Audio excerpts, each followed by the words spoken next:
हाँ जी प्यारे बच्चों, बहुत बहुत स्वागत है लेक्चर 5 वेक्टर्स। तो बच्चों, अभी तक लेक्चर 1, 2, 3 और 4 आपने देख लिए हैं और काफ़ी कुछ क्लियर हो रहा होगा है।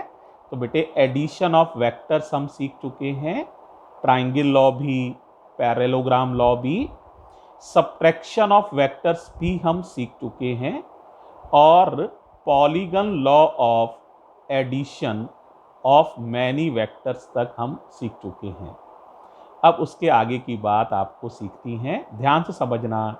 हम सीख रहे हैं स्प्लिटिंग ऑफ अ वेक्टर। अभी तक वेक्टर्स को जोड़ रहे थे ना, अब वेक्टर्स को तोड़ना सीखोगे। जोड़ना नहीं, तोड़ना, स्प्लिटिंग करना। पहले ध्यान से सुनो। तो देखो, सबसे पहले हम बात कर रहे हैं स्प्लिटिंग ऑफ अ वेक्टर। ध्यान से समझना बच्चों, स्प्लिटिंग ऑफ अ वेक्टर माने वेक्टर को तोड़ना।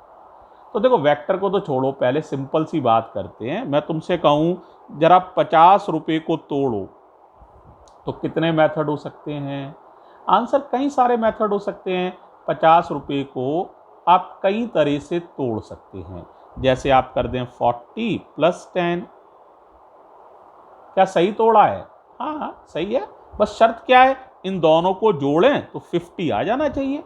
या कोई बच्चा तोड़ दे 20 + 30। क्या ये सही तोड़ा है? हाँ, इनको ऐड करें तो 50 आ रहा है, सही है। और कोई तोड़ना चाहे तो वो 36 + 14। ऐसे कई सारे तरीके हो सकते हैं। बस एक ही शर्त है कि इनका एडिशन 50 अगर आ रहा है तो ये तोड़ना सही है। इतनी तो बात क्लियर हो गई होगी। इसी तरह से प्यारे बच्चों, एक ये वेक्टर है, ए वेक्टर। देखो, मैं 2-3 जगह बना दे रहा हूं ए वेक्टर। ये वही वेक्टर है, ए वेक्टर। एक जगह और बना दे रहा हूं, ये भी वही वेक्टर है, ए वेक्टर। सेम है, वही पैरेलल बनाए हैं, समझाने के लिए बना दिए 3 बार। जैसे 50 रुपये को 3 बार लिखा था। अब कोई कहे कि सर ए वेक्टर के 2 टुकड़े करिए, तो मैं कह सकता हूं ए वेक्टर के 2 टुकड़े करने के हजारों, लाखों, करोड़ों तरीके हो सकते हैं। बस एक ही शर्त है कि उन टुकड़ों को यदि जोड़ा जाएगा तो ए वेक्टर ही आ जाना चाहिए।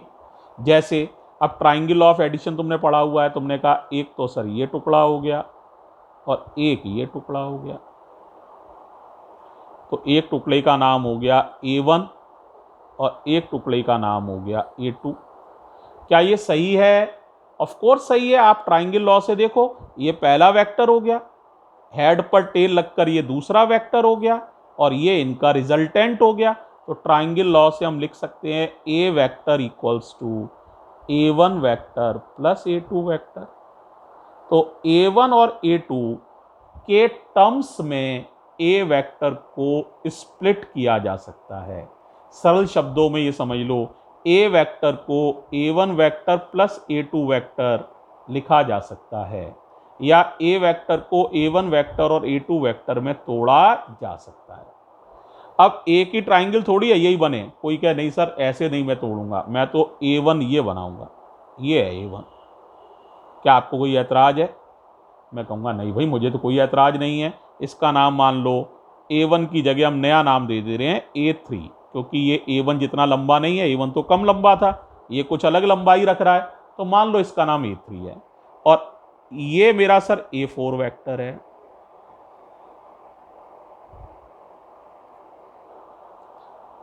अब आप बताओ, यहां पर ये A3 के हेड पर A4 की टेल है? हाँ जी है। कौन सा लॉ ऑफ एडिशन है? बिल्कुल सही कह रहे हो, ट्राइंगल लॉ ऑफ एडिशन। तो आप लिख सकते हैं ए वेक्टर, ये रिजल्टेंट हो गया, ये इन दोनों के सम के बराबर है। तो आप लिखोगे A vector equals to A3 vector plus A4 vector. Am I right? तो इस तरह से ए वेक्टर को कई कई तरीके से तोड़ा जा सकता है। कोई बच्चा कहे नहीं सर और कोई तरीका बताइए, अब आप बता दीजिए, क्योंकि हमने तो 2-3 बता ही दिए हैं। अब कोई कहे नहीं सर, एक तो मैं ऐसे बनाऊंगा तिरछा सा, ये बनाऊंगा मैं A4 वेक्टर, और एक मैं ऐसे बनाऊंगा, ये बनाऊंगा A5 वेक्टर, और ये है A वेक्टर। तो बेटा फिर ट्राइंगल लॉ ऑफ एडिशन है, A4 और A5 को ऐड करो तो क्या A वेक्टर आ जाएगा? ऑफ कोर्स आ जाएगा, हेड पर टेल है तो ये वेक्टर पहला हो गया, हेड पर टेल लगकर ये दूसरा हो गया, ये है टेकन इन अपोजिट ऑर्डर, ये रिजल्टेंट हो गया। तो A vector may be written as A4 vector plus A5 vector. इन सब बातों से मैं तुम्हें यह समझाना चाहता हूं, जैसे स्केलर क्वांटिटी के कोई भी दो टुकड़े किए जा सकते हैं, बस एक ही शर्त होती है, इन दो टुकड़ों को ऐड करोगे तो वही नंबर वापस आ जाना चाहिए। इसी तरह वेक्टर क्वांटिटी के भी दो या दो से ज्यादा टुकड़े किए जा सकते हैं। मैं तो अभी दो ही बताएं, दो से ज्यादा भी कर सकते थे। तो एक वेक्टर के कई टुकड़े किए जा सकते हैं। कम से कम मैंने यहां दो टुकड़ों पर चर्चा की है, और वो टुकड़े कोई यूनिक नहीं है, आप किसी भी तरह से दो टुकड़े कर सकते हैं, अलग अलग हजारों तरीके हो सकते हैं।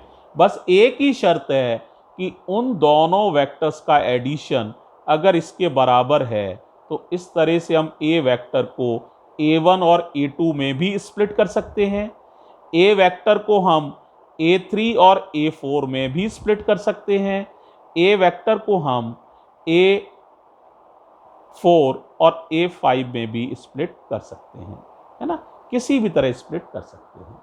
Is it clear? इसका नाम भी तुम A6 मान लो, क्योंकि 4 यहाँ हो चुका है ना, तो यहाँ A6 कर लो ताकि सब अलग अलग दिखे, है ना। अब सही है ना, 1 2 3 4 5 6।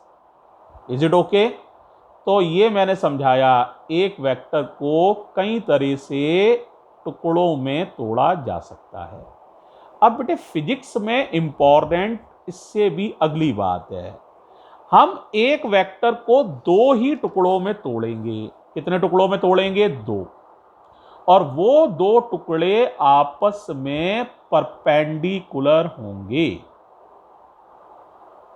तो वो बड़े काम की बात हो जाती है, फिजिक्स में बड़ी यूजफुल बात हो जाती है। जरा ध्यान से देखो, जैसे मैंने ए वेक्टर ही लिया, ध्यान से समझना, अब आगे की फिजिक्स इंपॉर्टेंट आ गई, और मैंने उसके दो ही टुकड़े किए। कितने टुकड़े किए? दो।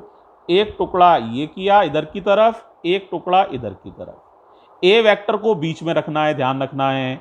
एक टुकड़ा इधर किया, ये एक टुकड़ा है, ये यहां से यहां तक एक टुकड़ा है। इसका नाम अगर मैं एक्स एक्सिस मान लूं, तो इस टुकड़े का नाम मैं मान लेता हूं AX, एक्स एक्सिस की तरफ है। और एक परपेंडिकुलर यहां से डाल लो भाई साहब, और ये एक और टुकड़ा है यहां से यहां तक, इसका नाम है AY। अब सोचो AY क्यों माना होगा? क्योंकि इस एक्सिस का नाम है Y एक्सिस। अब कोई बच्चा ध्यान से देखे, अगर ये एंगल थीटा है तो कह सकता है सर ये तो पैरेललोग्राम लॉ ऑफ एडिशन लग रहा है। बिल्कुल, ये पहला वेक्टर है AX, ये दूसरा वेक्टर है AY, और ये उनका रिजल्टेंट है डायगोनल ऑफ पैरेललोग्राम जो AX और AY के बीच में से गुजर रहा है। ये पहला वेक्टर है पैरेललोग्राम की पहली साइड AX वेक्टर, ये दूसरा वेक्टर है पैरेललोग्राम की दूसरी साइड, ये डायगोनल इज द रिजल्टेंट। तो A वेक्टर हो गया AX vector plus AY vector. अगर किसी वेक्टर के इस तरह से टुकड़े किए जाएं कि AX और AY, आप केयरफुली देखो, आपस में परपेंडिकुलर हैं। ये प्लस का निशान नहीं है, किसका निशान है? परपेंडिकुलर का। तो AX और AY आपस में परपेंडिकुलर हो, एक वेक्टर के इस साइड हो और एक वेक्टर के इस साइड हो, है ना। तो इस तरह से एक वेक्टर को अगर हम तोड़ें तो ये बड़ा यूजफुल स्प्लिटिंग कहलाती है। इसे फिजिक्स में कहते हैं, नाम ध्यान से सुनना, ध्यान से सुनो, splitting of A vector in rectilinear components. पहले तो नाम बोलो, क्या बताया? इस स्प्लिटिंग का नाम है स्प्लिटिंग ऑफ अ वेक्टर, एक वेक्टर को तोड़ना। किस वेक्टर को तोड़ा है? ए को। कैसे तोड़ा है? Into rectilinear components. Rectilinear, rectilinear माने जिनसे एक रेक्टेंगल बनेगा। क्यों रेक्टेंगल बनेगा? आप केयरफुली देखें तो ये पैरेललोग्राम वास्तव में रेक्टेंगल है, क्योंकि ये दोनों साइड अलग अलग लंबाई की हो सकती हैं और ये एंगल इनके बीच में 90 डिग्री है। तो एक्चुअली ये पैरेललोग्राम रेक्टेंगल है। रेक्टेंगल भी एक पैरेललोग्राम ही होता है। ठीक है, तो ये रेक्टिलीनियर कंपोनेंट्स, ये बेटे फिजिक्स का एक बड़ा इंपॉर्टेंट टॉपिक है, splitting of a vector into rectilinear components. ठीक है, तो अब जो अगले वीडियो में हम चर्चा करेंगे वो इस टॉपिक पर चर्चा करेंगे कि एक वेक्टर को ऐसे तोड़ना कि उसके कितने कंपोनेंट्स हों? दो कंपोनेंट्स हों, दोनों कंपोनेंट आपस में परपेंडिकुलर हों और उन दोनों का सम ए वेक्टर के बराबर हो, तो इसको कहते हैं, बोलो क्या? Splitting of a vector into rectilinear components. एक लाइन और बता रहे हैं, ध्यान से समझना। कोई बच्चा अगर एक्स वेक्टर के बारे में थोड़ा सा जानकारी चाहे, नोट समझ लो, इंपॉर्टेंट बात है, ध्यान से समझना। तो हर वेक्टर में दो चीजें होती हैं, मैग्नीट्यूड और डायरेक्शन। क्या क्या चीजें हैं? मैग्नीट्यूड और डायरेक्शन। अब एक्स वेक्टर है तो इसकी जो लंबाई है यहां से यहां तक, ये लंबाई, ये मैग्नीट्यूड है। ये कितना लंबी है साइड, यही है मैग्नीट्यूड। तो इसके मैग्नीट्यूड को लिखेंगे सिंपली ए एक्स। अब आप कहेंगे सर डायरेक्शन क्या लिखें? बहुत इंपॉर्टेंट बात है, फिर ध्यान से सुनना। ये किस एक्सिस की तरफ है? X axis. एक्स एक्सिस की तरफ हो तो बेटे डायरेक्शन के लिए हमेशा यूनिट वेक्टर यूज करते हैं। क्या यूज करते हैं? Unit vector. इसमें भी रूल समझो, अगर एक्स एक्सिस हो तो आई कैप, वाई एक्सिस हो तो जे कैप, और जेड एक्सिस हो तो के कैप। तो यहां एक्स एक्सिस है डायरेक्शन, तो हम लिखेंगे आई कैप। तो ए एक्स वेक्टर का मतलब भी है ए एक्स आई कैप। अब कोई कहे सर आपने ए एक्स का मतलब बता दिया है तो ए वाई का भी बता दीजिए। तो ए वाई का मतलब तुम खुद भी बता सकते हो प्यारे बच्चों। अब बताओ ए वाई कितना हो जाएगा? मैग्नीट्यूड चाहिए इस वेक्टर का और इस वेक्टर की चाहिए आपको डायरेक्शन। अब बताओ, मैग्नीट्यूड हो गया ए वाई, वेक्टर मत लगा देना, मैग्नीट्यूड है, और डायरेक्शन है इसकी वाई। वाई एक्सिस का यूनिट वेक्टर चाहिए, unit vector along y axis. Direction के लिए यूनिट वेक्टर यूज किया जाता है। वाई एक्सिस का क्यों चाहिए? क्योंकि ये वाई एक्सिस की तरफ है, तो हम लिखेंगे जे कैप। तो ए वाई वेक्टर को ऐसे लिखा जाता है। ठीक है, अगर बाय द वे यहां तो नहीं है, अगर ए जेड होता वेक्टर, ए जेड वेक्टर, तो उसको कैसे लिखते? तो उसे लिखते ए जेड इंटू के कैप। कैसे लिखते? ए जेड, समझ तो लो ही, ए जेड इंटू के कैप। के क्यों लगा रहे हैं? क्योंकि बेटे रूल मैंने आपको ये बता रखा है ना, लेक्चर 2 में होगा या 1 या 2 में, कि अगर एक्स एक्सिस हो तो आई कैप लगाते हैं, वाई एक्सिस हो तो जे कैप लगाते हैं, जेड एक्सिस हो तो के कैप लगाते हैं। इस तरह से ये मैंने आपको बात बताई। अब अगले जो लेक्चर है उसमें हम चर्चा करेंगे splitting of a vector into rectilinear components पर।